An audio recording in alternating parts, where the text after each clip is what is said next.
নমস্কার। পলিটিক্যাল বার্তালাপে আপনাদের সকলকে স্বাগত জানাই।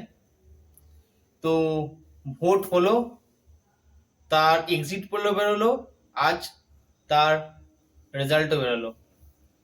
তো যেই বিষয় নিয়ে শুরু করব, যে ভবানীপুর, এই সকাল থেকেই পোস্টাল ব্যালট যখন গণনা শুরু হয় তখন থেকেই মোটামুটি দেখা যাচ্ছিল ট্রেন্ড 50-50, এবং 3 রাউন্ড গণনা শেষে কিন্তু শুভেন্দু অধিকারী একটু কিছু ভোটে এগিয়ে গেছিলেন, মোটামুটি 2000 ভোটে এগিয়েছিলেন। কিন্তু তারপর যত বেলা গড়াতে থাকে তখন দেখা যায় মমতা ব্যানার্জি লিড নিয়ে নেন, এবং যখন মোটামুটি 10 রাউন্ড মনে চলে, যখন মোটামুটি 18,000-20,000 মতো লিডে মমতা ব্যানার্জি চলে গেছে দেখা যায়।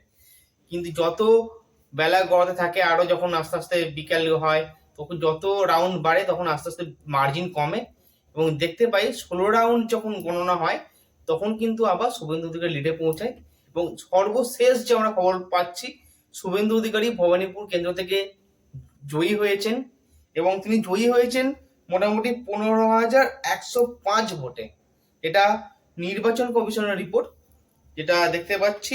শুভেন্দু অধিকারী ভোট পেয়েছে 73,917, এবং মমতা ব্যানার্জি যে ভোট পেয়েছে 58,812। অর্থাৎ শুভেন্দু অধিকারী জয়ী হয়েছেন 15,105 ভোটে। এছাড়াও উনি নন্দীগ্রাম থেকেও জয়ী হয়েছেন। তো টোটাল ওনার যে সিট, উনি দুটো কনস্টিটিউশন থেকে জয়ী হয়েছেন, একটা হচ্ছে ভবানীপুর, এক নন্দীগ্রাম।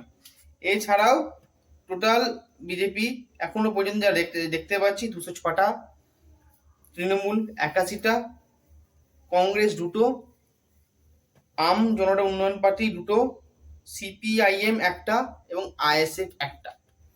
এই হচ্ছে প্রত্যেকের সিট যে যেটা পেয়েছে। পরবর্তীকালে সমস্ত খবরের জন্য চোখ রাখুন অবশ্যই আমাদের চ্যানেলে। ভালো থাকবেন। পলিটিক্যাল বার্তালাপ, সত্য ও বিতর্কের কণ্ঠস্বর।